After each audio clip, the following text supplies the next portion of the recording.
It all started when 16-year-old Anna moved to a small town with her mother. After Anna's father died in a car accident, her mom decided they needed a fresh start. They found an old house on Blackwood Street, a quiet road with few neighbors and many trees.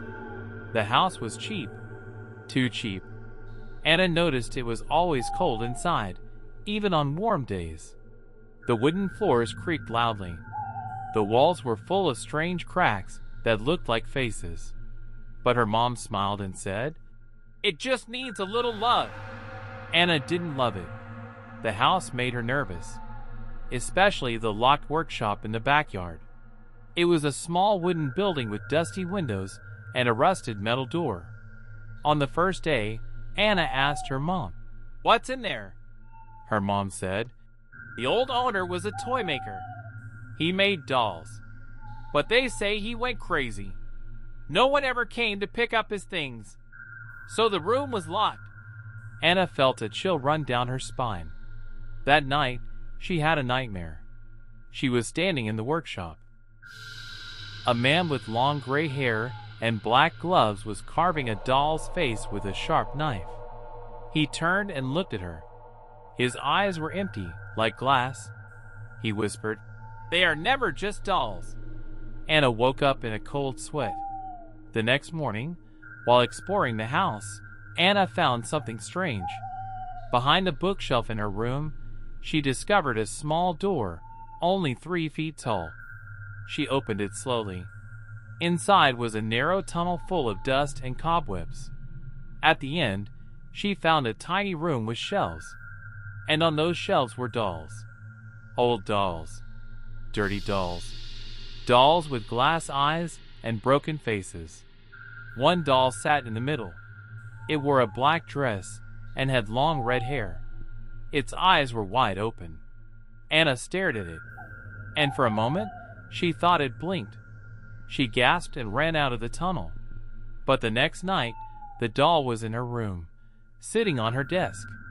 Her mom said, "You must have brought it back without noticing." But Anna swore she didn't. From that night on, things got worse. Doors slammed by themselves. Footsteps echoed down the hallway when no one was there. Anna started hearing whispers behind the walls. They said her name. And always, the doll was there, watching. One night, Anna had enough. She grabbed the doll and ran outside. She opened the workshop door. Her mom had left the key on the kitchen counter. The room inside was full of dust, wood, and broken tools. Doll parts were everywhere: arms, heads, tiny hands. A broken table stood in the middle with deep cuts on the surface, like something had been scratching at it. Anna placed the doll on the table. "I don't want you," she said. Suddenly, the door slammed shut behind her. All the dolls in the room turned their heads toward her. And then a deep, raspy voice filled the air. "You don't choose the dolls. The dolls choose you." The lights went out. Anna screamed. Anna stood frozen in the darkness of the workshop. The air was cold. She could feel the tiny glass eyes of the dolls staring at her from the shelves. The sound of whispers filled the room. The voice was low and slow, like someone speaking underwater. "She is the one. The girl who entered. She has awakened us." Anna backed away, her heart racing. She reached for the door, but it wouldn't move. It was locked. She pulled harder. Nothing. Suddenly, a candle on the table lit itself. The red-haired doll was still sitting in the middle of the table, but now it was smiling. Anna stared at the doll. "What do you want from me?" she whispered. The candle flickered, and a picture frame on the wall fell with a loud crash. Anna turned toward it and slowly picked it up. It was an old black and white photo of a man standing beside a shelf full of dolls. He looked cold and serious. His name was written below. "Mr. Elias Grimwell, Master Dollmaker, 1889. Anna felt sick. The man in the photo was the same man from her dream. She dropped the frame and ran to the window. It was nailed shut. No way out. Then the whisper came again, louder this time. "You open the door.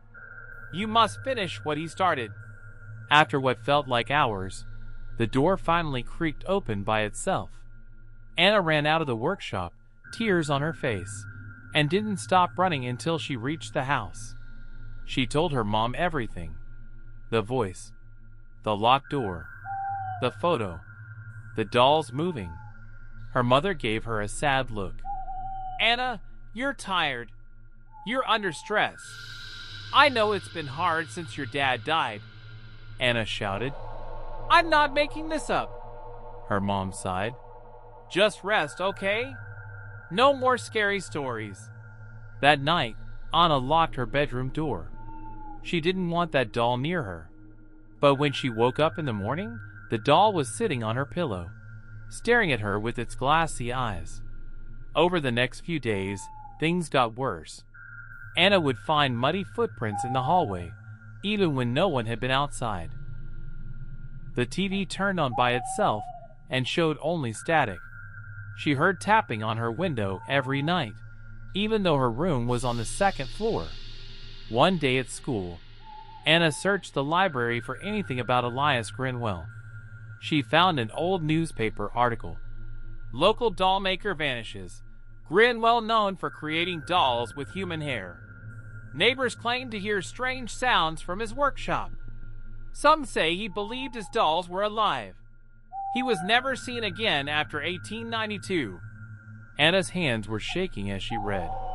Then she found a drawing in the back of the article, a sketch of one of his dolls. It wore a black dress and had red hair. It was the same doll in her house. That night, Anna made a plan. She took the doll, wrapped it in a cloth, and buried it deep in the woods behind the house. She marked the spot with stones and left quickly. She didn't sleep that night, but nothing strange happened. No whispers, no tapping, no doll. In the morning, she smiled for the first time in days. Until she went to her room. The doll was sitting on her bed, dirty, wet, covered in soil. Its smile was wider now. On her mirror, written in red letters, were the words, "You can't bury what's already dead." Anna couldn't stop shaking. The doll was back, even after she buried it deep in the woods. It sat quietly on her bed, covered in dirt. But what scared her most was the mirror. "You can't bury what's already dead." She ran to her mother. "Please believe me this time. The doll came back. I buried it, and it still came back." Her mother looked at the doll and frowned. "You need sleep, Anna. Maybe even help. This is going too far," Anna cried. "I'm not crazy." But her mom wouldn't listen. That night, Anna didn't sleep. She sat in bed with her lamp on, eyes fixed on the doll across the room. It didn't move. Not once. But every time she looked away, it seemed to be in a slightly different position. Closer. Always a little closer. The next day, Anna went to visit an old man in town. His name was Mr. Thomas, and he used to work at the local museum. People said he knew a lot about the town's dark history. Anna brought a photo of the doll. When Mr. Thomas saw it, his face turned pale. "Where did you find this?" "In the house on Blackwood Street," Anna said. "It was hidden behind a wall. Now it follows me." Mr. Thomas looked her in the eye. "That doll is cursed. It's one of the last dolls made by Elias Grinwell before he disappeared." He explained that Grinwell had once been a talented doll maker. But over time, he became obsessed with giving his dolls life. He believed that by using real parts, like human hair and animal bones, he could make them remember. Many children in the village had gone missing during those years. Their bodies were never found. "They say Elias put their souls into his dolls," Mr. Thomas whispered. "He wanted them to live forever." Anna asked. "Then why is this doll after me?" Mr. Thomas frowned. Because you found it. And now it sees you as its next keeper. If you try to destroy it, it will only get stronger. Anna left, more scared than ever. That night, she decided to record the doll with her phone. She placed it on her desk, pointed straight at the doll, and pressed record. Then she tried to sleep. In the middle of the night, Anna woke to the sound of something scratching the floor. Slowly, she turned on her light. The doll was gone from the desk. It was now sitting right beside her bed, its face inches from hers. Anna screamed and threw it across the room. Her mom came running. What happened now? Anna showed her the recording. At first, the video showed nothing, just the doll sitting still. Then, after a few minutes, the doll's head turned.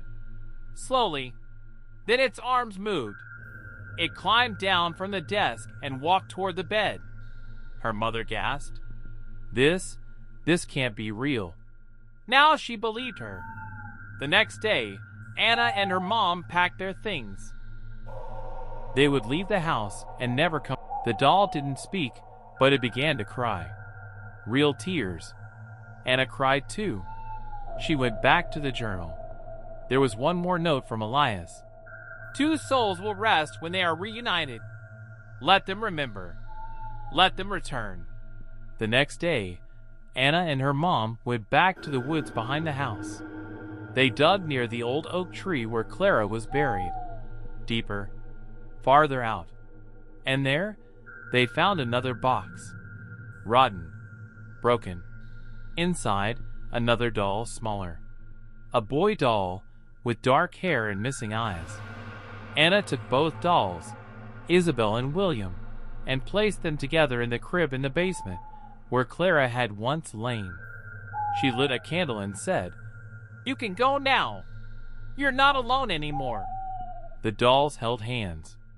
And then, just like before, the lights went out. When they came back on, the dolls were gone.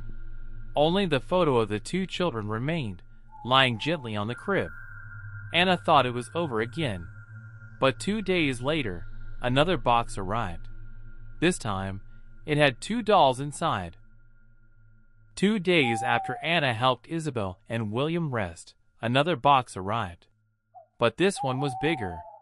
Anna opened it slowly. Inside were 2 dolls, boy and girl.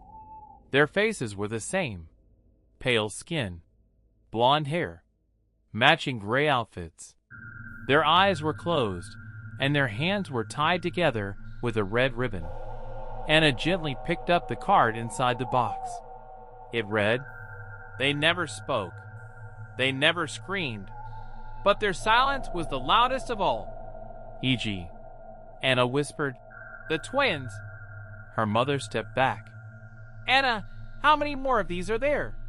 Anna shook her head. 12 in total. These 2 are probably souls number 3 and 4. Her mother asked. "How do we stop it?" Anna didn't know the answer.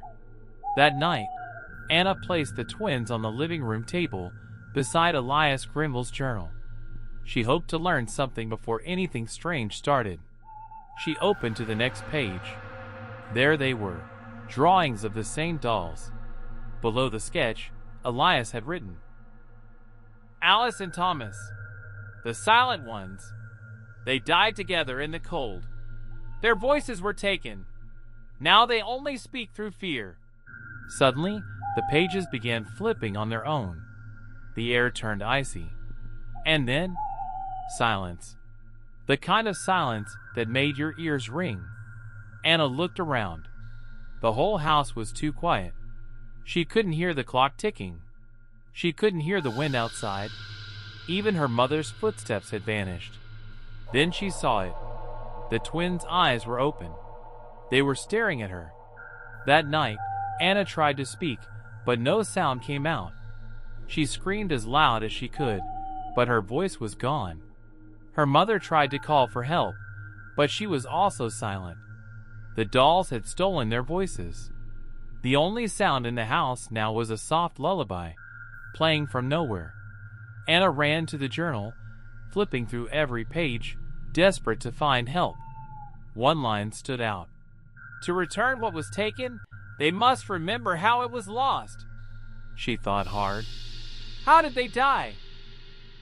She went to the library the next morning. In a dusty book of old town stories, she found something chilling.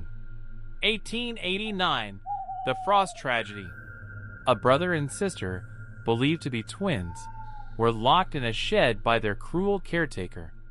A snowstorm came. They were forgotten. Days later, they were found frozen, holding hands. They never screamed. No one knew they were inside. Their names, Alice and Thomas.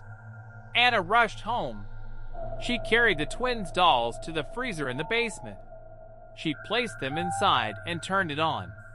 She hoped it would trigger something, some memory. The lights flickered. The dolls' eyes glowed faintly. Anna placed a candle on top of the freezer and whispered, I know what happened to you. I'm sorry no one came. I'm sorry you died afraid. Suddenly, the red ribbon tying their hands together untied itself. The freezer door flew open. A blast of cold air pushed Anna backward. The twins stood up. Their eyes closed again.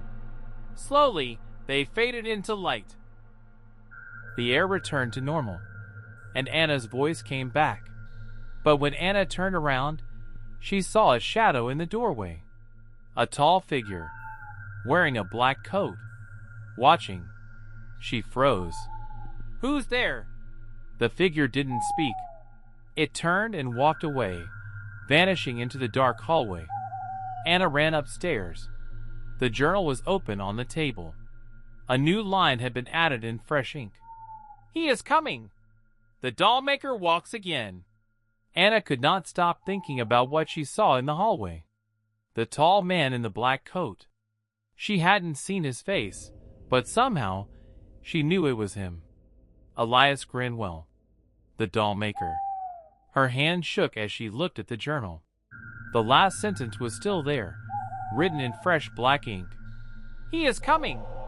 The Dollmaker walks again. Her mother entered the room, pale and quiet. Anna, the backyard. Anna followed her to the window. Dozens of dolls were standing in the grass, lined up in rows. Some were old, some were broken, but they were all facing the house, waiting, watching. Anna whispered, It's getting worse. That night, Anna had a nightmare. She stood in a room full of fog. Dolls hung from the ceiling like puppets. In the middle of the room was a tall man at a workbench. He was carving a face into a wooden head. He turned toward her slowly. No eyes, no mouth, just empty, black skin stretched over bone. She heard a voice inside her head, not from his mouth. You broke the curse. You freed my children. Now I must make more. Anna woke up screaming. She couldn't stay quiet anymore. She needed help. She told her mom they had to leave town, go to the police, the news, anyone. But when they got in the car, the engine wouldn't start. The house lights turned on by themselves. The front door creaked open, and in the hallway stood the Dollmaker. This time, they could see his face, pale and thin, with deep black eyes and long gray hair. He wore gloves stained with red. He didn't walk. He floated. Anna grabbed the journal and screamed, Leave us alone! He spoke with a voice like thunder. You let them go, but the house is mine, and so are you. The ground shook. The walls cracked. All the dolls in the backyard began walking toward the house. Anna and her mother ran upstairs. They locked themselves in the attic. The journal flipped open by itself again. One more page had appeared. It showed a sketch of the Dollmaker, surrounded by 12 dolls. One of the dolls had no face yet. Below it was written, The final soul will complete the circle. She is almost ready. Anna whispered, It's me. I'm the last soul. Her mother held her tightly. No, I won't let him take you. Anna thought fast. There has to be a way to break the curse. Completely. She remembered something from the earlier pages. The curse ends only when the creator is undone. Burn the hands that made. Break the heart that binds. Anna looked at the tools the dollmaker had left behind in the attic long ago. Old tools, broken dolls, and one small wooden heart in a glass box. It was labeled Elias Grimmel's first doll. Anna grabbed the box and smashed it open. She took the wooden heart and ran downstairs, where the dollmaker stood in the middle of the living room, arms open, dolls behind him. He whispered, "Come to me," Anna shouted. "This is your beginning and your end." She threw the wooden heart into the fireplace. The fire roared. The dollmaker screamed. The dolls began to melt, their faces twisting in pain. The walls of the house groaned. Pictures fell. Windows shattered. And the dollmaker caught fire. His coat, his gloves, his face. He reached for Anna with burning hands. Then he disappeared in a burst of ash. Everything went silent. The dolls were gone. The house was still. Anna stood with her mother, crying and shaking. The curse was broken. At least, they thought it was. Until they heard it. A soft knock at the door. And a tiny voice whispering, "Can I come in?" The knock came again. Soft, gentle, just 3 little taps. Tap, tap, tap. Anna and her mother stood frozen in the living room. The fire had gone out. The house was quiet. The dollmaker was gone. The dolls were gone. But the knock? It came from the front door. Then a voice followed. "Can I come in?" It was the voice of a child. A girl. Sweet. Soft. Almost lonely. Anna stepped forward, her heart racing. "Who's there?" No answer. She slowly opened the door. No one was there, except for a small doll sitting on the doorstep. This one was different. It had no name, no note, no box. Just a single tear painted beneath its right eye. Anna picked it up. It felt warm in her hands, almost alive. Her mother whispered, "We ended the curse, didn't we?" Anna looked down at the doll, and the doll looked back. Its eyes blinked. That night, Anna couldn't sleep. She kept the doll near her bed, unsure what to do. It didn't speak. It didn't move. But Anna felt something. Like it was watching her. Like it was waiting. In the middle of the night, she dreamed again. She was in the dollmaker's workshop. But this time, it was empty. No dolls. No tools.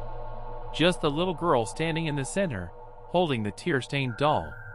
She looked at Anna and said, "He didn't make me. I made myself." Anna woke up with a start. The doll was now sitting on her pillow. Anna returned to the journal one last time. Most pages were blank now, burned or faded.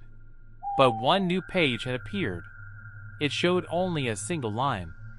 "The last soul is not bound by the maker, but by pain." Anna realized the truth. The final doll was not one of Elias's. It was born